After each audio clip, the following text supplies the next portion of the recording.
कधी-कधी लग्न म्हणजे फक्त दोन शरीरांचं मिलन नसतं. ते दोन आत्म्याचं, दोन विचारांचं, दोन भावनाचं नातं असतं. पण जर त्यात एक जण नातं मान्यच करत नसेल तर? प्रेमाच्या या प्रवासात संयम, जिद्द आणि निस्वार्थता असेल, तर काय खरंच नातं वाचू शकतं? ही आहे सखी आणि अमनची कथा. अमन टेबलावर काम करत बसलेला असतो. तेव्हा सखी हातात टिफिन घेऊन येते. सखी हळू आवाजात म्हणते, "अमन, मी टिफिन आणलाय. गरम आहे. थोडं खा." अमन कडक आवाजात तिच्याकडे न पाहता बोलतो, "मी तुला माझी पत्नी म्हणून स्वीकारत नाही. आपलं लग्न झालं असलं तरी तू तुझं आयुष्य जगायला मोकळी आहेस आणि मी माझं आयुष्य जगेन. माझ्या खाजगी गोष्टीपासून दूर राहा." सखीच्या डोळ्यात पाणी येतं. "अमन, तुम्ही हे काय बोलत आहात? मी काय चुकीचं केलंय?" अमन थंड आवाजामध्ये, "मी जे म्हणालो ते अगदी स्पष्ट आहे. 1 महिना झाला तरी तुला समजलं नाही का? मी तुला कधी स्पर्श केला नाही, तुझ्या जवळ आलो नाही. म्हणजेच तुला माझा संदेश कळायला नको का? मी तुला पत्नी म्हणून स्वीकारणार नाही." सखी कापड्या आवाजात म्हणते, "पण का? तुम्हाला जर माझा स्वीकार करायचाच नव्हता, तर लग्न का केलंय माझ्याशी?" अमन म्हणतो, "तुझ्या सगळ्या प्रश्नांची उत्तर देण्याइतकं माझ्याकडे वेळ नाही.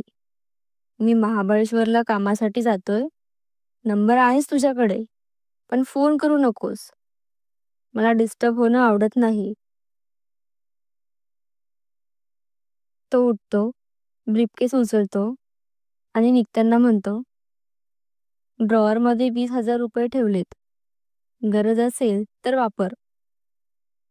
आणि तो वळून निघून जातो. मागे उरली ती सखी, तिच्या चेहऱ्यावरून वाहणारे अश्रू आणि उद्ध्वस्त झालेलं आयुष्य. अमन महाबळेश्वरला गेला. घरात सखी एकटी पडली. सासू सासरे मात्र तिच्यावर प्रेम करायचे. रोज ती घरकाम सांभाळायची, सासूला औषध द्यायची, सासऱ्याशी गप्पा मारायची, पण मनात मात्र रिकामेपणा. एका रात्री सासू जवळ आली. सासू म्हणते, "बाळा, काय झालंय तुला? डोळ्यात नेहमी पाणी का असतं?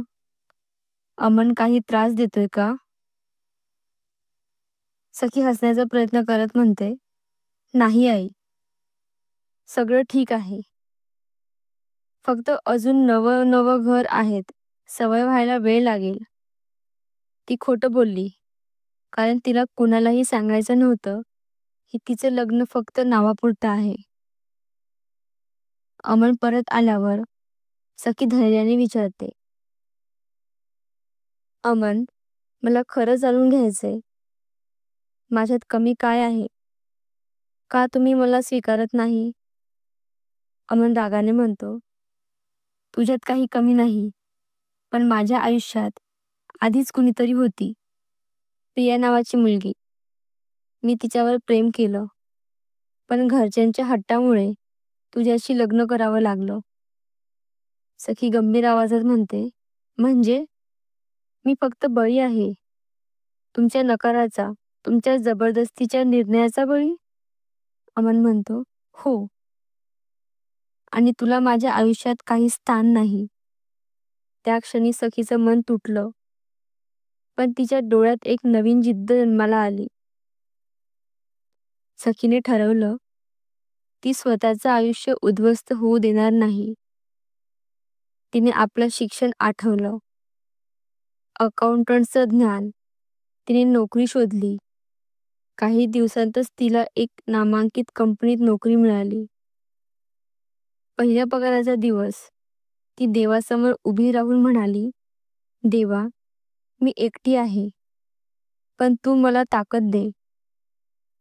मला स्वतःला सिद्ध करायचंय." हळूहळू तिचा आत्मविश्वास वाढला. ऑफिसमधलं कौतुक, घरच्यांचा आधार आणि तिचं हसू परत आलं. अमर अजूनही कट्टर होता, पण प्रियाने त्याला धोका दिला. तिचं लग्न परदेशी ठरलं आणि ती कायमची दूर गेली. त्या रात्री अमन नशेत घरी आला. अमनच्या डोळ्यात अश्रू होते. मी सगळं गमावलं सखी. तिने मला सोडलं. पण तू तू अजून इथेच आहेस का? मी तुला इतक्या जखमा दिल्या, तरी तू मला का सांभाळतेस? सखी हळू आवाजात म्हणते. कारण मला अजूनही वाटतं, तुझ्या मनात कुठेतरी माझ्यासाठी जागा आहे. फक्त तू भूतकाळाच्या सावलीत अडकलायस. काही दिवसांनी अमन आजारी पडला. तापाने तो थरथरत होता. सखीने रात्रभर त्याची सेवा केली. पाणी दिलं, अंग पुसलं, औषध दिली. सकाळी त्याचे डोळे उघडले तेव्हा त्याने पाहिलं, सखी त्याच्या शेजारी बसून झोपली होती. हातात अजूनही थंड पाण्याचा कप होता. त्या क्षणी अमनच्या डोळ्यात पाणी आलं.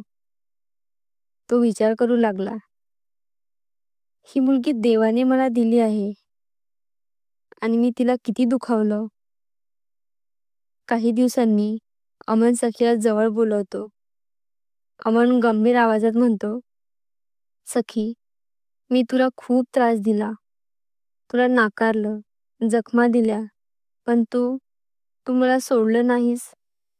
आज मला कळलं की तुला मनापासून स्वीकारायला तयार आहे. तू मला माफ करशील का? सखीचे डोळे पाणावतात. मी तुझी वाट पाहत होते अमन. हा दिवस माझ्यासाठी सर्वात मोठा आहे. आज माझं आयुष्य पूर्ण झालं. दोघेही मिठीत शिरतात. हळूहळू त्यांचं नातं नव्याने फुलायला लागलं. अमन सखीवर जीवापाड प्रेम करू लागला. घरात आनंद, हास्य परत आलं. त्यांच्या डोळ्यात आता एकच स्वप्न होतं, सुखी संसार, जीवन आणि प्रेमाने भरलेलं भविष्य. कधी कधी लग्नाची सुरुवात तुटलेल्या ताऱ्यासारखी असते, पण जर कुणी संयम, जिद्द आणि निस्वार्थ प्रेमानं त्या तारा जोडल्या तर पुन्हा सुरेल गाणं जन्माला येतं. सखी आणि अमनची कथा त्याचं जिवंत उदाहरण आहे. धन्यवाद.